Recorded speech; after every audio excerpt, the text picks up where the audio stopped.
Ito yung female socket guys na pinalitan ko kasi nasira na kasi yung ano niya. Kung makikita natin sa ilalim guys, no, may mga darken na. Kumbaga nagkakaroon na kasi ng short circuit dyan sa ilalim, pinasok ng tubig, kaya kailangan na talagang palitan. Yan yung male socket natin guys, na 3-phase male socket. Ang connection yan guys ay ganito. Yung dito sa kabila ang line 1, line 2, tapos line 3, tapos neutral, tapos mayroon din siyang earthing. Yan yung connection guys sa ating 3-phase male socket guys. Ganun ang connection niya.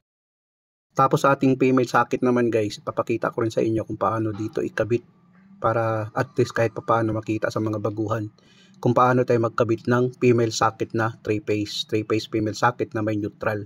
Kung makikita natin guys, yan na yung female socket natin guys. Ang connection yan ay ganito. Dito sa kabila ang line 1, line 2, line 3, neutral at saka earthing.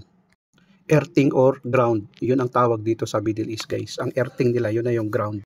Ito guys, pinapakita ko ito at least marunong din ang mga baguhan kung paano mag-connect ng female socket natin at saka male socket natin. Kaya pinapakita ko kung saan ilalagay yung wiring natin sa 3-phase at saka sa neutral. Ito guys, kunting ano lang ito, kunting idea lang. At least mayroon ding alam ang mga baguhan. Yun kasi ang sa loob niyan.